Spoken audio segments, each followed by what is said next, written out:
നാം ചെയ്ത ചില നന്മകൾ, നാം ചെയ്ത ചില ഉപകാരങ്ങൾ, അതൊരു പക്ഷെ നമ്മൾ മറന്നു പോകും. നമ്മൾ ചെയ്തു കൊടുത്ത വ്യക്തികളും മറന്നു പോകും. പക്ഷെ ദൈവം അതിനെ മറക്കുകയില്ല. ദൈവം അതിനെ ഓർക്കുവാനിടയായി തീരും.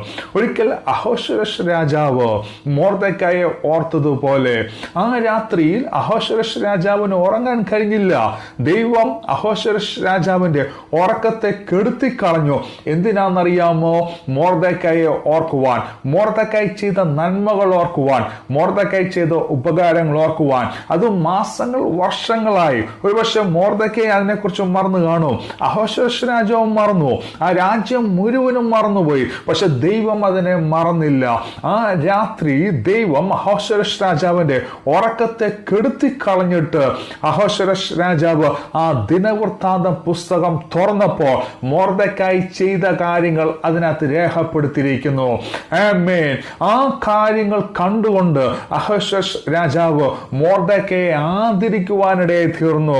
രാജവീതിയിൽ കൂടി രാജമോതിരം അണിയിച്ച് മൊർദെഖായിയെ ആദരിക്കുകയും ബഹുമാനിക്കുകയും ചെയ്തതുപോലെ ആമേൻ, ദൈവം പലരുടെയും ഉറക്കത്തെ കെടുത്തു. എന്തിനാണെന്നറിയാമോ? ദൈവം നമ്മളെ ഓർക്കാൻ വേണ്ടി, നമ്മൾ ചെയ്ത ഉപകാരങ്ങൾ ഓർക്കാൻ വേണ്ടി, നമ്മൾ ചെയ്ത നന്മകൾ ഓർക്കാൻ വേണ്ടി ദൈവം മൊർദെഖായിയെ ആദരിച്ചതുപോലെ, ദൈവം മൊർദെഖായിയെ ആമേൻ ബഹുമാനിച്ചതുപോലെ, ദൈവം മൊർദെഖായിയെ ഓർത്തതുപോലെ ദൈവം പലരോടും സംസാരിക്കൂ.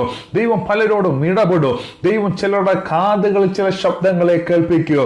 ദൈവം ചിലരുടെ ഉറക്കത്തെ കളയും. ദൈവം ചിലരുടെ ഹൃദയങ്ങളിൽ ചില ദർശനങ്ങൾ, സ്വപ്നങ്ങൾ കൊടുക്കൂ. നമ്മൾക്ക് വേണ്ടി, നമ്മളെ ഓർക്കാൻ വേണ്ടി, നമ്മളെ ആദരിക്കാൻ വേണ്ടി. വിശ്വസിക്കുക, ദൈവം നമുക്ക് വേണ്ടി അത്ഭുതം ചെയ്യാൻ വേണ്ടി പോവുകയാണോ?